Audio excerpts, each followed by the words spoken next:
On the eve of Donald Trump's phone conversation with the Russian dictator Vladimir Putin, the Kremlin decided to open a can of preserves. And to remind everyone how Putin, back at the end of March this year, announced new goals for the so-called special military operation.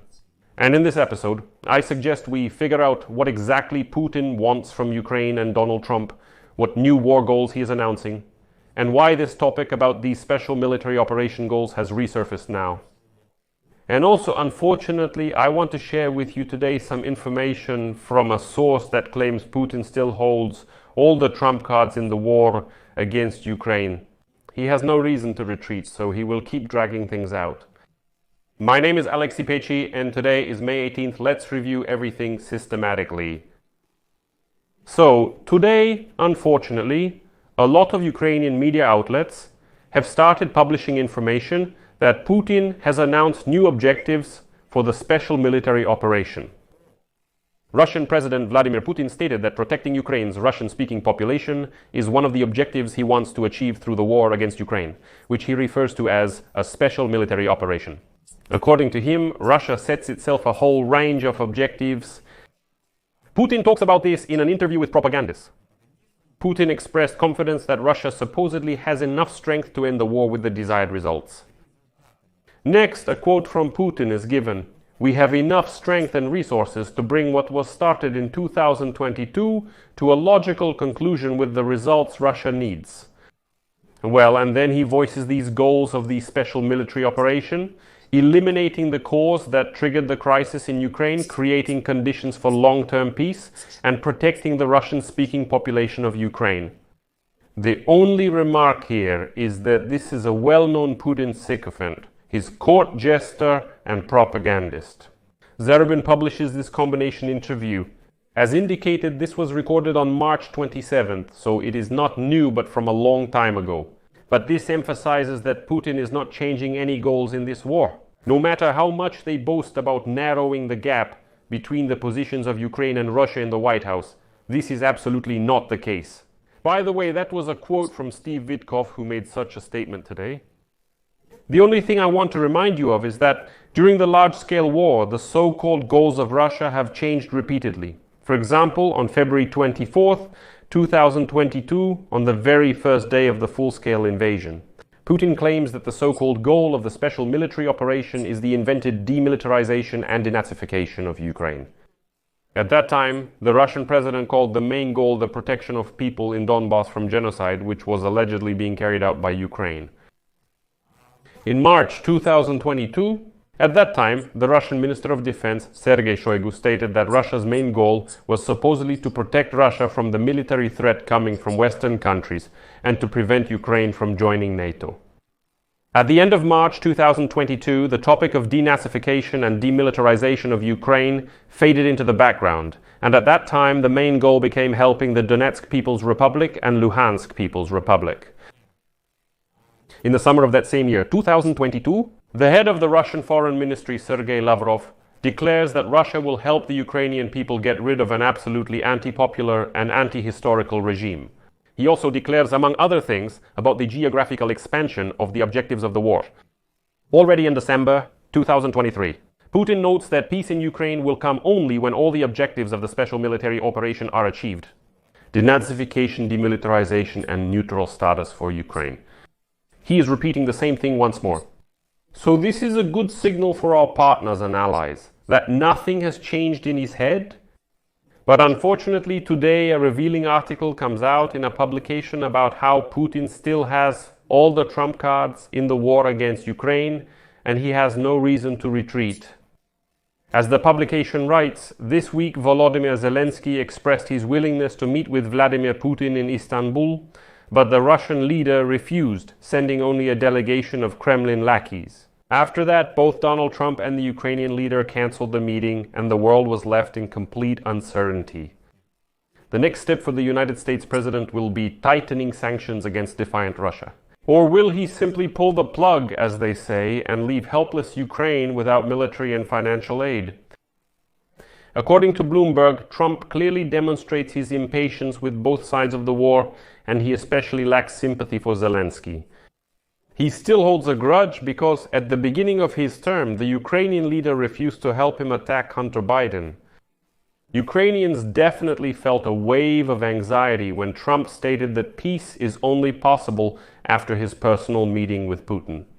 If such a meeting actually takes place, the United States president's inflated ego could lead him to agree to anything, to make any concessions, just to announce that an agreement has been reached. If, or more likely when, the United States once again stops supplying weapons, Ukraine will be able to hold out for about 4 months before it runs out of key reserves. The supplies include 6.1 inches artillery shells and missiles for Patriot systems. No matter how encouraging the statements from European capitals may be, the European Union is actually unable to compensate for this gap. Britain, as Bloomberg writes, has depleted its arsenals and is now sending only tiny batches of weapons that are just coming off the production line. Putin believes he holds the advantage, a position Trump has already publicly supported. The United States has discreetly relaxed economic sanctions on Russia since January, especially in financial transactions, but they are not enough to compel the Kremlin to surrender. Putin is buying weapons and ammunition for a fraction of the price that Zelensky and his Western allies pay for NATO-manufactured equipment.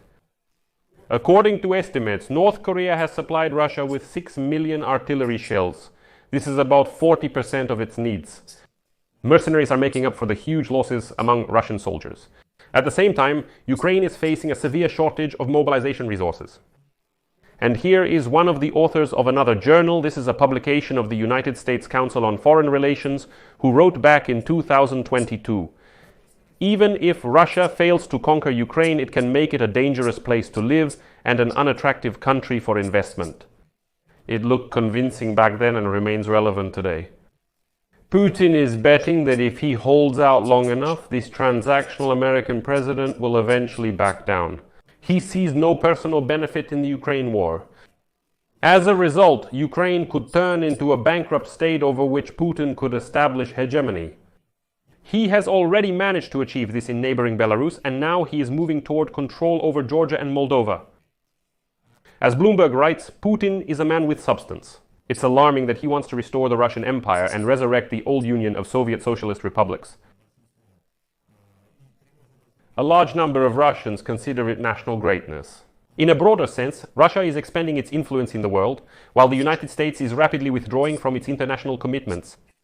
While America is undermining its State Department and abandoning its soft power tools, Russia, among others, is systematically strengthening its positions, especially in Africa.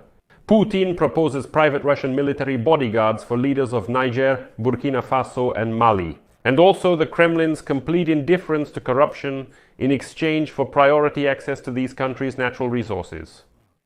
Moreover, as Bloomberg writes, if you look at the mood in Trump's camp, few Americans notice or are even concerned about these events.